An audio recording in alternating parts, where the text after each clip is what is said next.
Hello friends, welcome back to trading with peace and I hope you guys are trading with peace. और आज की studio में हम बात करने वाले हैं जीटीएल इंफ्रास्ट्रक्चर के शेयर को लेके। एक और जहां 5G स्पेक्ट्रम की न्यूज़ आ रही है मार्केट में, अदानी जी इसमें एंट्री कर रहे हैं।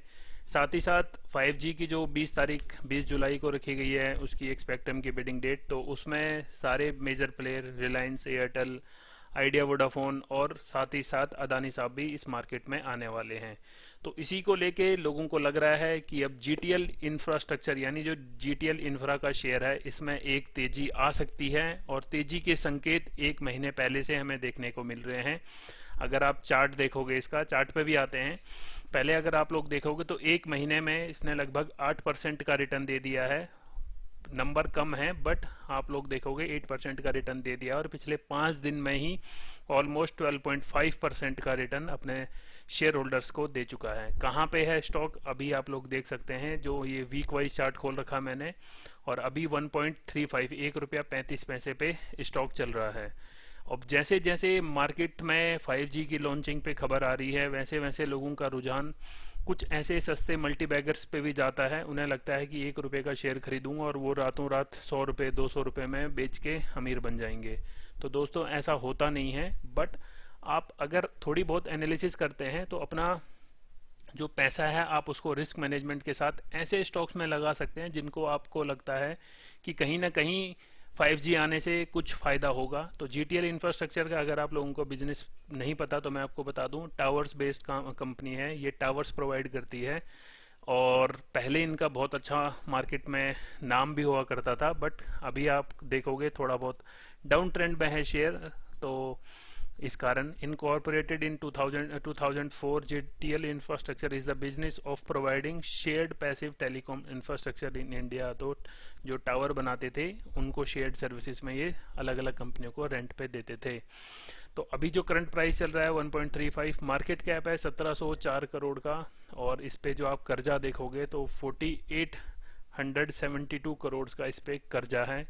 रिजर्व में कुछ स्टॉक है नहीं, डिविडेंड कुछ है नहीं, प्रमोटर्स की होल्डिंग बस 3.33% है। ये बात आप अपने पास एक नोट लिख लो, हम आगे वीडियो में बात करेंगे कि प्रमोटर्स की होल्डिंग 3.33% है। मैंने दोबारा रिपीट भी किया है, और प्लेज परसेंटेज 100% है। आरओसीई माइनस में है, बुक वैल्यू माइनस में है, ईपीएस माइनस में, सेल्स ग्रोथ आप देखोगे 3.76 की है। अभी तक का हाई 52 वीक्स में 4.90 रुपीज़ का यानी 4 रुपये 90 पैसे का लगा है, और लो है 1.05। लो पे अगर आप लोग ट्रेड करना चाहते हैं कंसिडरिंग द लो प्राइस, तो आप लोग इस स्टॉक को एक शॉर्ट बेट के लिए खेल सकते हैं with proper SL money management. Money management का कहना है मेरा ये है, यहाँ पे उसी पैसे को हम इन्वेस्ट करेंगे जिस पे हम लॉस उठा सकते हैं, कि अगर वो पूरा भी डूब जाए तो हमें कोई गम नहीं होगा। पीएनएल देख लो आप, 2011 से लेके 2022 का है, और लगातार माइनस में कंपनी ने अपने पीएनएल में लॉस ही लॉस रिपोर्ट किया हुआ है। एफआईआईज और इनकी होल्डिंग देख लेते हैं, तो एफआईआईज का नाम मात्र की होल्डिंग बची है। डीआईएस की अच्छी खासी होल्डिंग है कंपनी में, इस कारण स्टॉक अभी भी 1 रुपया 2 रुपये पे ट्रेड कर रहा है। बाकी 50% कंपनी में पब्लिक की हिस्सेदारी है। और जो इनके प्रमोटर्स हैं 2019 से लेके अगर आप 22 तक देखोगे तो इन्होंने अपनी हिस्सेदारी इसमें और घटा के कम कर दी है। तो लोगों को पता नहीं क्यों ऐसे स्टॉक पसंद आते हैं। टू बी वेरी फ्रैंक, ऐसे स्टॉक में कभी इन्वेस्ट नहीं करना चाहता जिनमें प्रमोटर्स को ही भरोसा नहीं है अपनी कंपनी पे, और हम उस कंपनी पे क्यों भरोसा दिखाएं। अगर हम मंथ वाइज इसका चार्ट खोल के दिखाएं आपको, तो आप लोगों को देखने को मिलेगा कि ये स्टॉक 2009 में लगभग 45 रुपये, और 2007 में लगभग 107 रुपये पे ट्रेड करता था। 2008 में आप लोग देखोगे जो इसने एक हाई लगाया था 107 108 के करीब लगाया, और उसके बाद ये कंटिन्यूस डाउन ट्रेंड का शिकार हुआ, और शिकार ऐसा हुआ कि कभी उठ नहीं पाया। अभी भी आप लोग देखोगे माइनस में भी ऐसा लग रहा है कि माइनस तक भी शेयर जा सकता था, बट बच गया।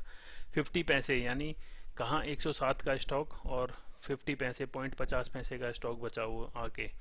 तो अब कहीं लोगों को लग रहा है, अगर हम मंथ वाइज में इसको चार्ट बड़ा कर देते हैं, पुराने नंबर्स तो हम छोड़ ही देते हैं, जो इसके 3 रुपये 4 रुपये के रिसेंट हाई हैं उन्हीं पे हम एनालिसिस करने की कोशिश करेंगे।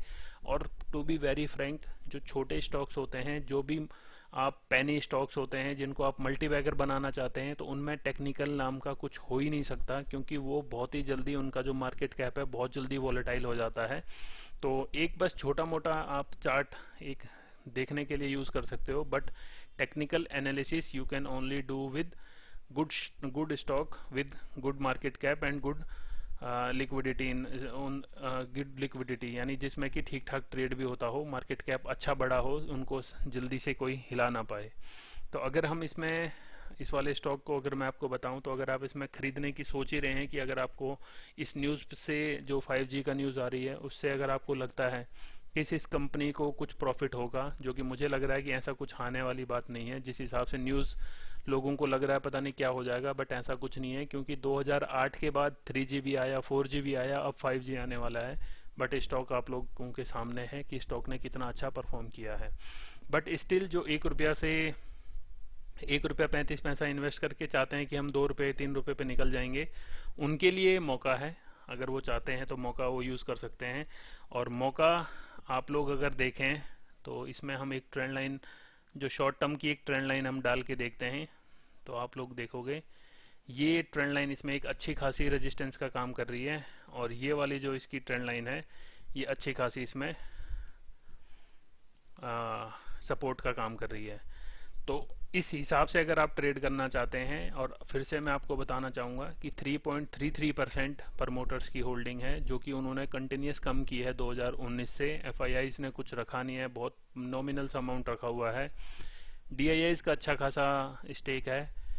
कंपनी 2011 से लेके 2022 तक आज तक कभी प्रॉफिट में नहीं आई है। तो इन सब चीज़ों को ध्यान में रखते हुए आप अपना वही अमाउंट इसमें इन्वेस्ट कीजिए जिन्हें आपको लगता है कि अगर वो 5,000 रुपये या 10,000 रुपये अगर आपके पास से सारे भी चले जाएंगे आपको कोई गम नहीं है। अगर 5,000 आपके 15,000 हो जाते हैं तो आप उससे उतने अच्छा एक इन्वेस्टमेंट कहीं और ढूंढ सकते हैं। तो अगर ये सोच के आप इसमें ट्रेड करेंगे तो आई एम श्योर आप इसमें कुछ बना सकते हैं। अदरवाइज सारी कैपिटल एक पर्टिकुलर स्टॉक में, ऐसा नहीं है कि आप, कई लोग आएंगे अभी कमेंट्स में कि मैंने 1 लाख रुपए के खरीद लिए हैं, क्योंकि अभी जो शेयर का प्राइस चल रहा है वो 1 रुपया है, बहुत कम है, तो मैं 1 लाख इन्वेस्ट करूंगा तो मेरे पास अच्छी खासी क्वांटिटी आ जाएगी।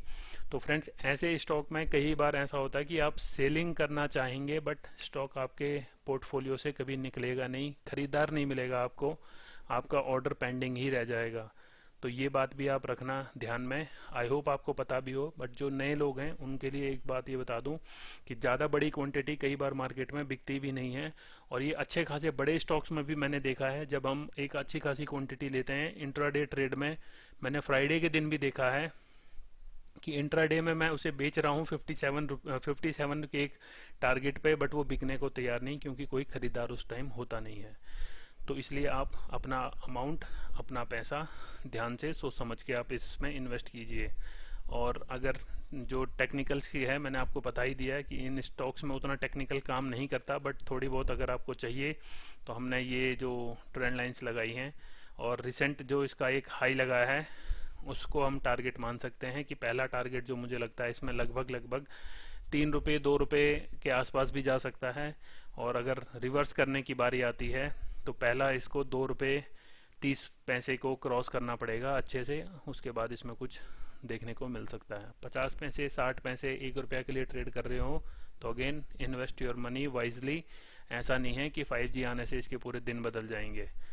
आई होप आप मेरा मतलब समझ रहे होंगे कि मैं क्या कहना चाह रहा हूँ। और अगर आप यहाँ तक वीडियो में बने हैं तो एक वीडियो को लाइक और चैनल को आप सब्सक्राइब करके हमें मोटिवेट कर सकते हैं।